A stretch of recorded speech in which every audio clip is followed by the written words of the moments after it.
Hey you guys, it's MJ from Alta Love. How are you? As I do, was just sitting here feeling into what am I gonna share. So I wanted to briefly touch in with you guys about emotional paradox and why I think sometimes people get into loops of denying certain emotional frequencies or certain emotional experiences or just trying to deny that there's a certain feeling there. And it's this, we're navigating our creation status or rather our like creatorship status, and there's fear in that, right? There's like fear because we've tried so hard, we've had this self-concept, we've to paint pictures of who we'd like to project ourselves to be in the world, the hero, the villain, the good guy, the bad guy, the party girl, the whatever it might be, right? Like we project out our own identity or a concept of who we think we are, and then we might have little changes because that projection isn't aligned with the truth of our knowing, or it's not aligned with our purpose. It's more aligned with like other people's expectations, which that might feel good for a while because we're pleasing everybody around us and we think we're doing really good, but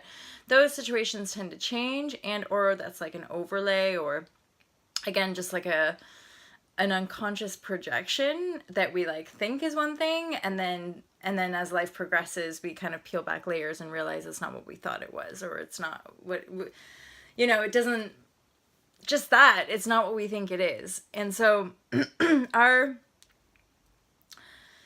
cycle that we go through in life, what I want to offer you guys here is that,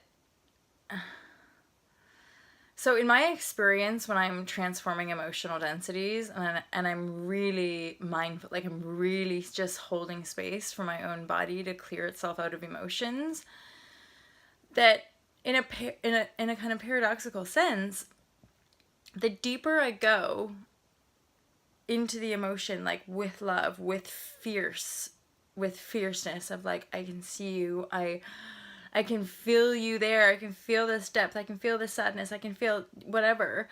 That's ultimately how we can excavate some of our quite deep and long held beliefs, especially beliefs that divide us, limit us. Yeah, well, negative beliefs. Normally if we get a trigger and then if we root it out a little bit, we will see why we created that situation, right? And I'm just aware of like a lot of people not being encouraged to go into their emotional depths because we're so reactive about what one another is saying, what one another is doing. And sometimes I feel like I could just talk a lot about the karmic backlog. And the karmic backlog is very like visceral in patterns of reactivity, in unconscious patterns that we act out. To me, the reason we act them out is because of the karmic backlog. It's because of how our karma and our genes and our DNA and our ancestry, it's how we're kind of programmed. So it's like, and again, this is sort of like a big head fuck, but like it's like you want to look at your reality like your past. Like your present moment reality is like a past projection. So when we don't like what we're seeing, we have to face it. If we keep running away from it, we're more than likely going to keep unconsciously creating it, because if we don't know why we're creating it in the first place, running away from it isn't necessarily going to make it go away, right? To really uproot it, we have to like to hold space for our reactions and like be a little bit more curious and interested about what's going on with us in our emotional field. Because personally, I don't think like the 3D systematized reality gives us breadth to explore that. It's just good emotions, bad emotions. If you feel the bad ones, you're bad. If you feel the good ones, you're good. So and that's really limited. That and because now we're going deeper, we're realizing that our wellness is totally interconnected to our conscious connection and our positivity and our and like less to do with food. And I mean, there's that, it's all still kind of connected, but like keeping our apparatus well, keeping our instrument well is a lot more to do with alignment than circumstances. But again, we have so many multi-layered assumptions and beliefs. No, most of us aren't operating from that emotional space. But I can honestly say when you do, you pick things up a lot quicker. You can like hold space for your body and when you have little ailments and pain and just basically use your divine spark and universal life force to heal any pain. And this is part of the practice. Just like you get really good at holding space for your own emotional reactivity, I've noticed that over the years, I've just gotten a lot better at holding space for any physical pains that I might have. So like, I've had a lot of beautiful stuff and shifts happening in my kidneys and in my throat, and just sort of like, yeah, constantly moving energy around and working with the sensations, releasing fear. Like a lot of the kidney stuff came up around the breakup, so it's just like releasing fear density. And then recently, this past month, there's been like a lot of throat activity, and I think it's just because there's been, I'm shifting a lot my perspective around relationships and around how I work with them, and so I think the throat stuff has had a lot to do with like finding my voice or finding my true worth, and being able to stay in that and stay in that integrity and then express that as and when.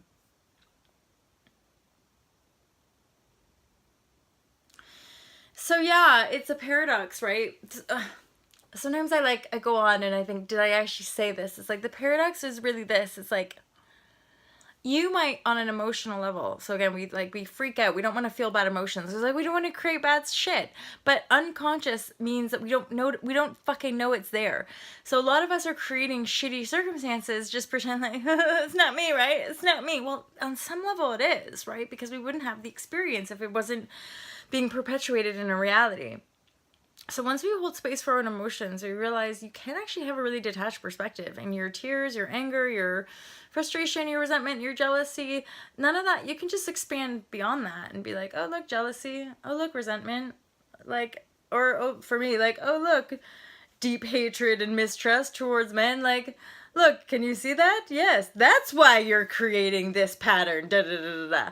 And then you breathe, and then you look at it, you keep breathing through it. So here's my thing, is that you can penetrate an emotional veil, which would feel like we're going into darkness, shit, I don't want to create, da da da da. But actually, if you're detached from that emotional exploration, what you're actually doing is sort of excavating your memory. You're excavating the cellular, like, dense imprints from experiences of the past, or any reality for that matter, that is looping you into shitty patterns here now.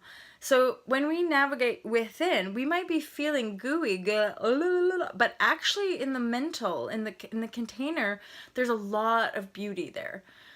So that's where it's like the paradox. Somebody might be looking at me in an emotional storm, and I'm just looking like I'm lying in bed, like, like deep pain and tears, right?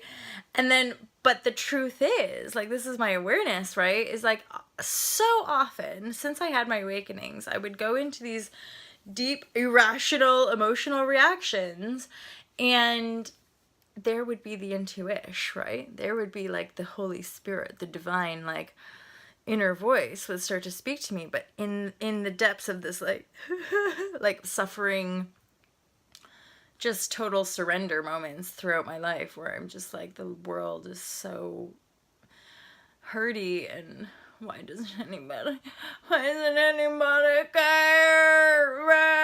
Like, you feel all this depth of pain, but like the deeper I just be like, leave me alone. Like, I just need to I don't know why do we know these things? Why are we the way we are? But I just knew I would always have to feel what's there. I'm like, I can't shut this off, I need to feel. And then in the communication with the intuition, in those emotional storms, we're like, literally some of the most beautiful moments of my life. And it's those moments that have really kind of guided me to just keep going, even though you haven't fucking got a clue what your life is supposed to look like, and you're not fitting into any of the boxes that society laid out for you, and you're yada yada yada, right? I still don't really know. I just feel a lot better and abundant and in the flow and stuff, which is really good. So have a great day, you guys. It's been really great. Do you like my little shorts? Ah, I got some little like sporty shorts from a charity shop, you guys. Charity shop is just across the way. It's the best charity shop in the world. Like sometimes when I'm just snuggled in here in the little village, little seaside village that I live in, I'm like, yeah, I could just like go to my charity shop every day, maybe look at the antique store, go to the shop, and then hang out in my flat.